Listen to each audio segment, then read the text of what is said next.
Now, what have I been doing since I prosecuted criminal cases? I've been for the last 20 years representing people who are injured in all sorts of different contexts, and I want to show you a couple of those things to give you an idea about them.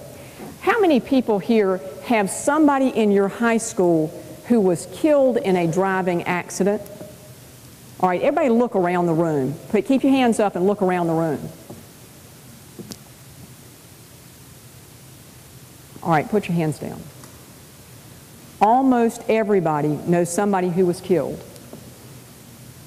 The great vast majority of the probability is alcohol was involved, diverted driving, meaning that they were emailing or text messaging or talking on the phone, or that they just weren't paying good attention. And it's devastating to your school, isn't it? It's devastating to you to lose a friend like that. Well, the first accident I want to talk to you about is Rob Moroso. Rob Moroso in the early 90s was the NASCAR Rookie of the Year. He was one good-looking guy. Hot. And as a result, the people at Oldsmobile wanted to show that he was driving Oldsmobiles. So Oldsmobile started paying him $1 million a year just to drive their car. So they would give him a brand new Oldsmobile. Who's here's from Mooresville or Davidson or that area? All right. His family lived in that area. That's where he had a house. And he was at the top of his world at age 21. Now, unfortunately, he was involved in a car wreck after they raced at North Wilkesboro. Remember when the Speedway was at Wilkesboro? Well, they were coming to a bar called Woody's near Davidson, and he and his girlfriend had a number of mixed drinks with some other people. In fact, their table bought 56 mixed drinks that night after the race. Now, understand Rob Moroso was 21 years of age at this point. After he and his girlfriend left the bar, and he in the bright red Oldsmobile that Oldsmobile had given him, he was traveling in excess of 100 miles an hour around a corner on 150 where he lost control of the car. It started skidding sideways and ran directly into this little tiny silver Corolla in what they call a T-bone crash, meaning that the front driver's door is hit by the oncoming car. Now, I represented the woman who was in this car.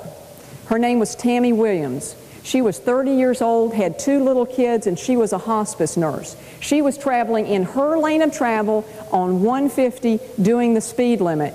And then all of a sudden around this corner comes this bright red Oldsmobile sliding sideways and hits her. That's the Oldsmobile car. That's what Rob Moroso was driving. You'll see here how vast the impact was. His car was going so fast and hard sideways, and her car was doing 55 miles an hour, and they stopped like hitting not just concrete walls, but like moving concrete walls. So you'll see where the driver's mirror is hanging down, that the collision almost pushed the driver's door underneath the rear view mirror. You can see again from the driver's door, from the front quarter panel, how far in that door went. Now, they call the pole, what puts, like you got the window here and then the side window of the driver. That pole, B pole there, is what killed Rob Moroso. He died in this accident. His head hit the pillar, because when he went sideways, it hit the pillar so hard that it threw him into the passenger side rear seat of his Oldsmobile.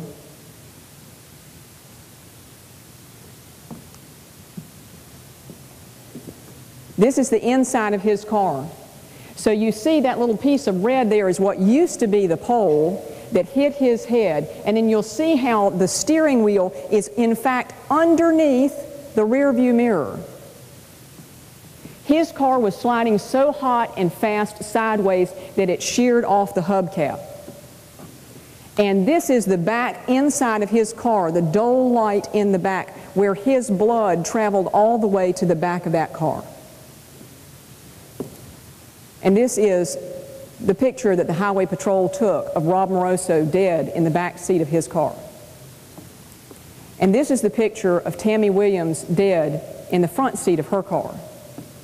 Because you see, she had on her seatbelt, and it hit her so fast that what happened is what's called the transection of the thoracic aorta. What that means is the aorta, the great big tube that leads into the heart, was pulled away from her heart because she was going 55 miles an hour, and all of a sudden she hit the moving concrete wall, and it tore those things apart, and her heart continued to pump until she basically bled to death in less than 15 seconds. Now, not everybody who gets hit by a drunk driver dies. Some of you may be familiar with this story. In fact, this young woman was featured on Oprah some years ago. She was coming home from a party in Texas. She was 18 years of age, and she was involved in this car wreck where what happened there was she was in the front passenger, somebody else was driving, that person died. Somebody else was in the back seat, and that person died. But Jacqueline Sabarito didn't die. The front of the car came so far into where she was, it pinned her legs in between the seat and the front of the car, so she could not get out. The highway patrol, the ambulances, people got there, but the car caught on fire when she couldn't get out. The only thing that was not burned were her legs from the calves down. This is the young man, football star, 20 years of age, in college, drunk driving, who was coming the other way and ran into Jacqueline Sabarito in her two friends' car. Her skin basically melted off. Her nose melted, her ears melted, her fingers melted. What wasn't melted had to be amputated. And this, I spared you the pictures between day 1 and day 90. This is 3 months after the accident, being held by her father. This is a picture of her many months later because unfortunately her eyelids burned off. So they've had to do things to cover, to protect her eyes, to allow her to have some sight left. She's had over 50 operations now, and you may have seen this drunk driving accident advertisement because she now says that she's willing for people to know what she looks like as a result of Reggie Steffi living that party. 2 of her friends died. This is what she looks like, and Reggie just got out of jail last year in Texas. She says that when she goes anywhere, children scream and call her a monster. But on the inside, she's still that pretty 18-year-old girl that she was before.